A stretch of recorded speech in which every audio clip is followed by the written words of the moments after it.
চাঁপাইনবাবগঞ্জ সীমান্তে বিএসএফের tear shell নিক্ষেপ, 5 বাংলাদেশি আহত। নতুন ভ্যাট কর আরোপ সরকারের সমন্বয়হীনতার প্রমাণ, বলছে বিএনপি। পাকিস্তান থেকে যুদ্ধবিমান কেনার আগ্রহ বাংলাদেশের, এক্সপ্রেস ট্রিবিউনের প্রতিবেদন।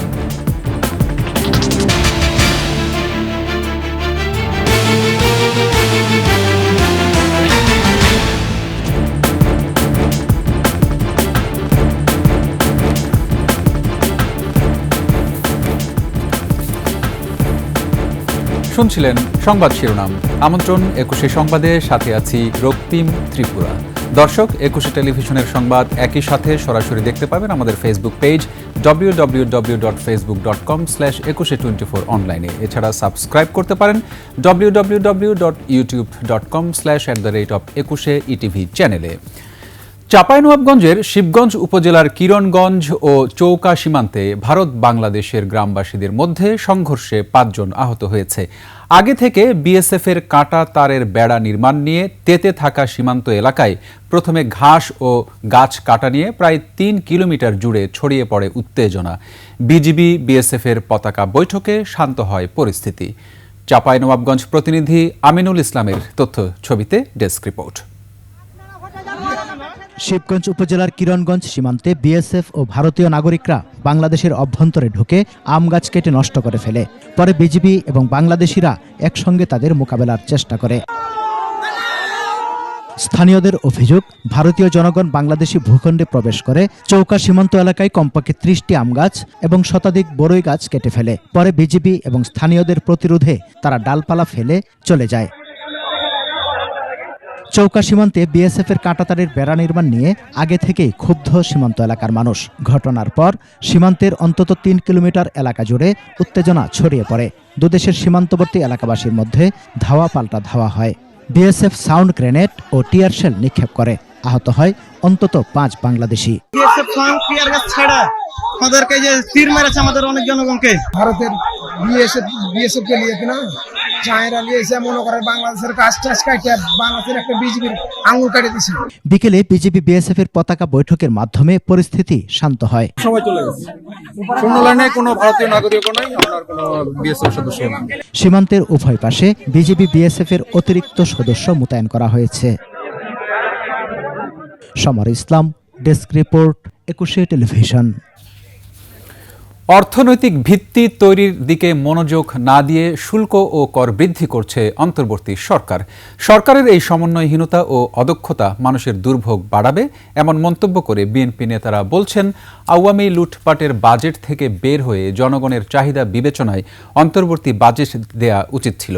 আরও জানাচ্ছেন মাহিলা ইসলাম। গুলশানে বিএনপি চেয়ারপারসনের কার্যালয়ে দ্রব্যমূল্য, শুল্ক ও কর বৃদ্ধি নিয়ে বিএনপির সংবাদ সম্মেলন। এ সময় বিএনপির স্থায়ী কমিটির সদস্য আমির খসরু মাহমুদ চৌধুরী বলেন, জনগণের চাহিদা বিবেচনায় না নিয়ে কর আরোপের সহজ উপায় বেছে নিয়েছে অন্তর্বর্তী সরকার। বিগত সরকারের লুটপাটের যে বাজেট, সেখান থেকে তারা সরে এসে তাদেরকে নিজস্ব একটা এই সময়ের জন্য যতদিন তারা থাকবে ক্ষমতায় একটা অন্তর্বর্তীকালীন বাজেট দেওয়া উচিত ছিল বলে আমি মনে করি। এদিকে ভ্যাট বৃদ্ধি নয়, ভ্যাটের আওতা বাড়ানোর দাবি জানিয়েছেন বিএনপি মহাসচিব মির্জা ফখরুল ইসলাম আলমগীর। পতিত আওয়ামী লীগ সরকারের সময় অনেক ক্ষমতাশালী ব্যক্তি ও প্রতিষ্ঠানকে অন্যায়ভাবে কর অব্যাহতি দেওয়া হয়েছিল, কর্পোরেট ট্যাক্স রিবেট। তারা অনেকেই অন্যায়ের পথ বেছে নিয়ে অনৈতিকভাবে কর ফাঁকি দিয়েছেন। অন্তর্বর্তীকালীন সরকার এই অন্যায় ও আর্থিক অনিয়মের পথ বন্ধ করে প্রত্যক্ষ কর বাড়াতে পারে। নতুন আরোপিত ভ্যাট ও কর অবিলম্বে প্রত্যাহার করার দাবি জানিয়ে তিনি বলেন, দেশের এই কঠিন সময়ে দরকার নির্বাচিত সরকার। ভ্যাট তথা পরোক্ষ কর আরোপের মতো এই অপরিণামদর্শী সিদ্ধান্ত অবিলম্বে প্রত্যাহার করার আমরা আহ্বান জানাচ্ছি। জবাবদিহিতা নিশ্চিত করলে আপনার অনেক সমস্যাই সমাধান হয়ে যায়, যেটা আপনার একমাত্র একটা ইলেক্টেড পার্লামেন্ট ছাড়া সম্ভব নয়। সেই কারণেই আমরা এত বেশি জোর দিচ্ছি আপনার একটা নির্বাচনের মাধ্যমে একটা জবাবদিহিমূলক সরকার এবং একটা অবস্থা তৈরি করা। সরকারি কর্মচারীদের এ সময় মহার্ঘ ভাতা বাড়ানোর সিদ্ধান্ত অন্তর্বর্তীকালীন সরকারের বাড়াবাড়ি। এসব না করে দ্রুত নির্বাচন আয়োজনের দাবি জানান বিএনপি মহাসচিব। মহার্ঘ ভাতা তো কিছুটা ইনফ্লেশন বাড়াবে, কিন্তু সাধারণ মানুষের তাদের তো আপনার কোনো আয় বাড়ছে না। মাহিলা ইসলাম, একুশে টেলিভিশন, ঢাকা। সংস্কারের সুপারিশ যেমনই থাক, নির্বাচিত সরকারই পারে সব সমস্যার সমাধান দিতে। তাই দ্রুত নির্বাচনের ঘোষণা চায় বিএনপি। শ্বেতপত্র প্রণয়ন কমিটির অনুষ্ঠানে বিএনপি মহাসচিব মির্জা ফখরুল ইসলাম আলমগীর বলেন, আওয়ামী লীগ আগামী নির্বাচনে অংশ নেবে কিনা সে ভার জনগণের। আরও জানাচ্ছেন প্রণব চক্রবর্তী। শ্বেতপত্র এবং অতঃপর অর্থনৈতিক ব্যবস্থাপনা, সংস্কার ও জাতীয় বাজেট এ নিয়ে আলোচনার আয়োজন করে শ্বেতপত্র প্রণয়ন কমিটি। রাজধানীর আগারগাঁওয়ে বিআইসিসি সম্মেলন কেন্দ্রে এ অনুষ্ঠানে বিভিন্ন সেশনে অংশ নেন অর্থনীতিবিদ এবং সরকারের উপদেষ্টারা। বিগত 15.5 বছরে আওয়ামী সরকারের নানা অনিয়ম আর দুর্নীতি তুলে ধরেন বক্তারা। ওখানে গিয়ে বসে বললাম, আচ্ছা কি কি হচ্ছে, কটা প্রজেক্ট হচ্ছে, আমাকে রিপোর্টগুলো দাও, আমি একটু দেখব। I got nothing on my table. কোনো পরিকল্পনা ছাড়া শত শত কোটি টাকার কাজ হচ্ছে আমার দুই মন্ত্রণালয়। That work on this is preparing the UN VNR, the Voluntary National Review, for submission in July of this year. সবশেষ সেশনে যোগ দেন অর্থনীতিবিদ রেহমান সোবহান এবং বিএনপি মহাসচিব Mirza Fakhrul Islam Alamgir. Banking system, which was then unregulated, and a regulatory system, which was then a politically managed system. Mirza Fakhrul বলেন, যে সংস্কারের সুপারিশ এসেছে তার সবই বিএনপির 31 দফায় দেয়া আছে। দেশকে এগিয়ে নিতে তাই দ্রুত নির্বাচনের বিকল্প দেখছেন না তিনি। যে জঞ্জাল তৈরি হয়েছে এই 15 বছরে, এই জঞ্জাল আমরা একদিনে এককভাবে কেউ এটাকে দূর করতে পারবো না। আমরা সেই জন্য জাতীয় সরকার গঠন করার কথা বলেছি আফটার দি ইলেকশন। খেতে কাজ করে, যে কারখানায় কাজ করে, তার ভাবনা চিন্তার সঙ্গে আমাদের এই চিন্তাগুলো কতটা মেলে, এবং সেই চিন্তাগুলো যেন আমরা নিয়ে আসতে পারি, কারণ তাই হচ্ছে সংখ্যায় সবচেয়ে বেশি। তাদের জন্যই আমাদেরকে কাজ করতে হবে। আগামী নির্বাচনে আওয়ামী লীগের অংশগ্রহণের সুযোগ থাকা উচিত কিনা, দর্শকদের এ প্রশ্নের উত্তর জনগণের উপরে ছেড়ে দেন মির্জা ফখরুল। আমরা রাজনৈতিক দল হিসেবে এই সিদ্ধান্ত দিতে ইচ্ছুক নই। প্রণব চক্রবর্তী, একুশে টেলিভিশন, ঢাকা। পাকিস্তান থেকে যুদ্ধ বিমান কেনার আগ্রহ প্রকাশ করেছে বাংলাদেশ সেনাবাহিনীর lieutenant general SM Kamrul Hasan সম্প্রতি দেশটি সফরে গিয়ে JF-17 থান্ডার যুদ্ধ বিমান কেনার বিষয়ে আগ্রহ প্রকাশ করেন। এমন খবর জানিয়েছে পাকিস্তানের সংবাদ মাধ্যম। আফসানা নীলার ডেস্ক রিপোর্ট। পাকিস্তান সফরে আছেন বাংলাদেশ সামরিক বাহিনীর একটি প্রতিনিধি দল। সম্প্রতি পাক সেনাপ্রধান জেনারেল আসিম মুনিরের সঙ্গে বৈঠক সম্পন্ন করেন বাংলাদেশ সেনাবাহিনীর lieutenant general SM Kamrul Hasan. সেখানে পাকিস্তান বাংলাদেশ সামরিক সম্পর্ক জোরদারের বিষয়ে আলোচনা হয়। পরে লেফটেন্যান্ট জেনারেল SM কামরুল হাসানের সঙ্গে বৈঠক হয় পাকিস্তান এয়ারফোর্সের প্রধান জহির আহমেদ বাবর সিধুর। ইসলামাবাদে বিমান বাহিনীর সদর দপ্তরে এ বৈঠক অনুষ্ঠিত হয়। বৈঠকে পাকিস্তান থেকে JF-17 থান্ডার যুদ্ধবিমান কেনার বিষয়ে আগ্রহ প্রকাশ করেছে বাংলাদেশ। পাকিস্তান ISPR এর বরাত দিয়ে এমনি তথ্য প্রকাশ করেছে দেশটির সংবাদ মাধ্যম এক্সপ্রেস ট্রিবিউন। JF-17 যুদ্ধবিমানগুলো পাকিস্তান চীনের সম্মিলিত উদ্যোগে তৈরি। বর্তমানে বাংলাদেশ বিমান বাহিনীতে F-17 এবং MiG-29 মতো পুরনো যুদ্ধবিমান আছে। আধুনিক আবহে নিজেদের বিমান বাহিনীকে ঢেলে সাজাতে চাইছে Dhaka. JF-17 multi role fighter jet, অর্থাৎ এগুলো দূরপাল্লার এয়ার টু এয়ার এবং এয়ার টু গ্রাউন্ড অ্যাটাক সহ বিভিন্ন ধরনের অপারেশনের জন্য তৈরি করা হয়েছে। এই JF-17 হল চতুর্থ প্রজন্মের যুদ্ধবিমান। এটি ঘন্টায় 1975 কিলোমিটার ও 55,000 ফুট উচ্চতায় উঠতে সক্ষম। এগুলো ভারতের কাছে থাকা রাফাল যুদ্ধবিমান থেকে বেশি অত্যাধুনিক বলে দাবি বিশেষজ্ঞদের। JF-17 যুদ্ধবিমানগুলোতে সংযুক্ত আছে আধুনিক সব যুদ্ধ সরঞ্জাম, ক্ষেপণাস্ত্র আর মিসাইল। 15 জানুয়ারি পাকিস্তান সফরে যান বাংলাদেশ সেনাবাহিনীর lieutenant general SM Kamrul Hasan সহ একটি প্রতিনিধি দল। 24 জানুয়ারি পর্যন্ত পাকিস্তানে অবস্থান করবে দলটি। আফসানা নীলা, ডেস্ক রিপোর্ট, একুশে টেলিভিশন। শেখ হাসিনার আমলে S আলম গ্রুপ সহ শীর্ষ দুর্নীতিবাজ 15 ব্যবসা প্রতিষ্ঠানের হাজার হাজার কোটি টাকা বিদেশে পাচারের সহযোগিতা করে আগে থেকেই সমালোচিত ফিনান্সিয়াল ইন্টেলিজেন্স ইউনিটের সাবেক প্রধান মাসুদ বিশ্বাস। শুক্রবার রাতে রাজধানীতে গ্রেফতার হন এই হাই প্রোফাইল ক্রিমিনাল। পরে আদালত তাকে কারাগারে পাঠানোর নির্দেশ দেন। আরও জানাচ্ছেন মানিক শিকদার। অর্থ পাচার ও সন্ত্রাসে অর্থায়ন প্রতিরোধে সমন্বয়কের দায়িত্ব পালনের কথা থাকলেও Bangladesh financial intelligence unit BFIU এর সাবেক প্রধান কর্মকর্তা মাসুদ বিশ্বাস তার উল্টোটাই করেছেন। 2021 সালের 30 নভেম্বর থেকে 5 আগস্ট পর্যন্ত ব্যাংক মাফিয়াদের বিদেশে অর্থ পাচার হয় তার মাধ্যমেই। শীর্ষ দুর্নীতিবাজ ব্যবসায়ী প্রতিষ্ঠান আরামিড গ্রুপ, অ্যাসালাম গ্রুপ, বেক্সিমকো, নাসা, শিকদার, সামিট, ওরিয়ন, জেমকন ও নাবিল গ্রুপের অর্থ পাচারের ভূমিকা রাখেন মাসুদ বিশ্বাস। শেখ হাসিনার পতনের পর অবশেষে দুদকের জালে ধরা পড়লেন তিনি।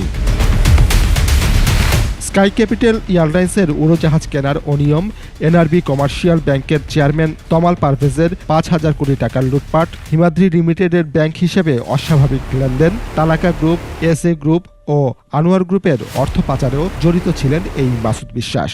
জানুয়ারির 2 তারিখে হেড অব BFIU জনাব মাসুদ বিশ্বাসের বিরুদ্ধে প্রায় 2 কোটি টাকার অবৈধ সম্পদের একটা মামলা দায়ের করি। এ মামলায় শুক্রবার রাতে রাজধানীর মিরপুর এলাকা থেকে গ্রেফতার করা হয় তাকে। ইতিমধ্যে যে মামলা রুজু হয়েছে সেটার আইও নিয়োগ হয়েছে। আইও এটা থরলি আপনার তদন্ত কার্যক্রম পরিচালনা করবে। গত 25 সেপ্টেম্বর মাসুদ বিশ্বাসের বিরুদ্ধে অনুসন্ধান শুরু করে দুদক। কমিশনের উপপরিচালক গুলশান আনোয়ার প্রধানের নেতৃত্বে 4 সদস্যের দলকে এই অনুসন্ধানের দায়িত্ব দেয়া হয়। একই সাথে মাসুদ বিশ্বাসের বিদেশ যাত্রা ঠেকাতে 3 অক্টোবর পুলিশের স্পেশাল ব্রাঞ্চে চিঠি পাঠায় দুদক। মানিক শিকদার, 21 টেলিভিশন, ঢাকা। নিচ্ছি সংবাদ বিরতি, ফিরে এসে অন্যান্য সংবাদের সঙ্গে আরও যা থাকছে।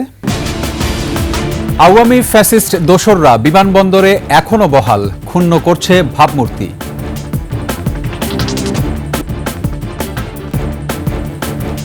আমন্ত্রণ আবারও 21 সংবাদে। আওয়ামী ফ্যাসিস্ট দোসররা বহাল থাকায় শাহজালাল আন্তর্জাতিক বিমানবন্দরে এখনো নানা অপ্রীতিকর ঘটনা ঘটছে।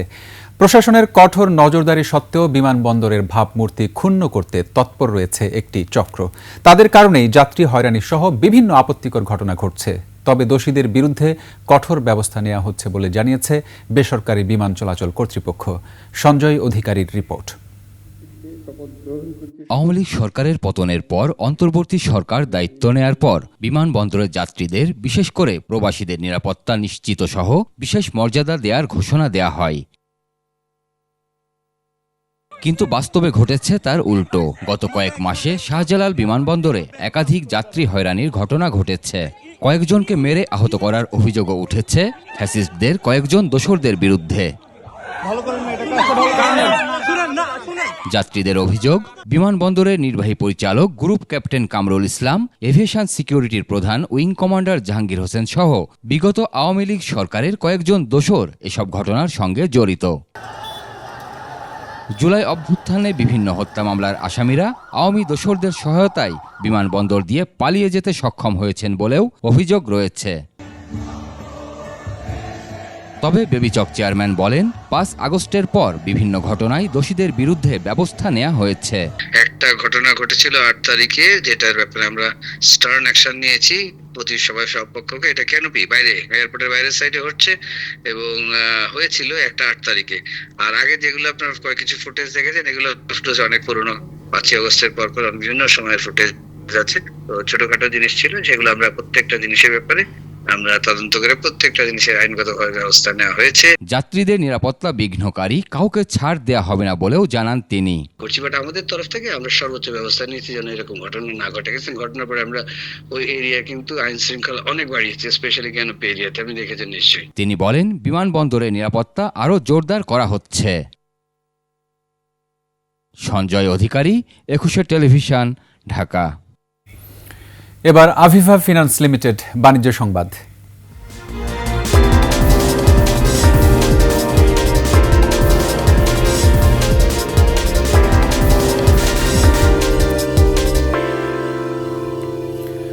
পুঁজিবাজারের সংস্কার কার্যক্রম জোরালো ও আন্তর্জাতিক মানে নিয়ে যাওয়ার জন্য আন্তর্জাতিক ঋণদাতা প্রতিষ্ঠানগুলোর কাছে সহায়তা চাওয়া হচ্ছে। রাজধানীতে ক্যাপিটাল মার্কেট জার্নালিস্ট ফোরাম আয়োজিত সংলাপে ঢাকা স্টক এক্সচেঞ্জের চেয়ারম্যান মমিনুল ইসলাম এ কথা জানান। বলেন, বিনিয়োগকারীদের আস্থা ধরে রাখতে না পারলে সব সংস্কার ব্যর্থ হবে। সঞ্জয় অধিকারীর রিপোর্ট। পুঁজিবাজারের সার্বিক পরিস্থিতি ও সংস্কার কার্যক্রম নিয়ে গণমাধ্যমের মুখোমুখি হন ডিএসসি চেয়ারম্যান। এ সময় তিনি বলেন, দেশের অর্থনীতিতে পুঁজিবাজার এখনো পর্যন্ত দৃশ্যমান কোনো ভূমিকা রাখতে পারছে না। গত 15 বছরের ক্ষত গভীর হয়, সংস্কার করতেও কিছুটা সময় লাগবে। সমস্যাগুলা এতই বিশাল এবং বিস্তৃত এবং এটার গভীরতা এত দূরে নিমজ্জিত যে এখান থেকে বের হয়ে আসার জন্য অবশ্যই কিছু সময় লাগবে। পুঁজিবাজারকে প্রযুক্তিগতভাবে এগিয়ে নিতে চলছে আইএমএফ ও বিশ্বব্যাংকের কাছ থেকে সহায়তা নেয়ার প্রক্রিয়াও। যে বহুজাতিক সংস্থাগুলো আছে, আইএমএফ, এডিবি, এ ধরনের প্রতিষ্ঠানগুলোর সাথেও যোগাযোগ শুরু করেছি, যাতে ওনাদের থেকে কোনো সাপোর্ট পাওয়া যায় কিনা, যাতে আমাদের এই রিফর্মের কাজগুলো একটু ত্বরান্বিত করা যায়। বর্তমানে অনাকাঙ্ক্ষিত কোনো চাপ নেই উল্লেখ করে ডিএসসি চেয়ারম্যান বলেন, এরই মধ্যে কারসাজি বন্ধে বেশ কিছু পদক্ষেপ নেওয়া হয়েছে।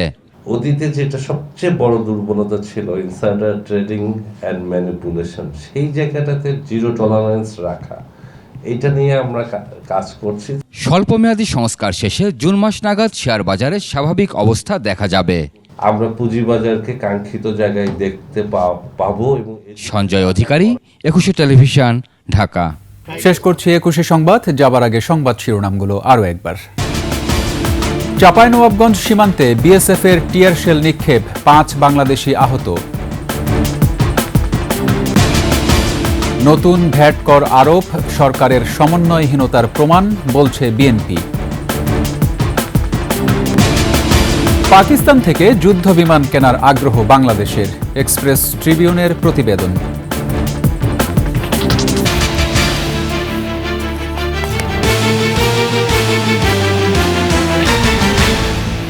সর্বশেষ সংবাদ জানতে ডায়াল করুন 2021 নম্বরে আর ভিজিট করুন 21-tv.com ওয়েবসাইটে। ফেসবুকে ভিজিট করতে পারেন www.facebook.com/2124 অনলাইনে। এছাড়া সাবস্ক্রাইব করতে পারেন www.youtube.com/@21etv চ্যানেলে। এতক্ষণ সঙ্গে থাকার জন্য ধন্যবাদ। পরবর্তী সংবাদ রাত 11টায় দেখার আমন্ত্রণ রইল। 21-এর সাথেই থাকুন।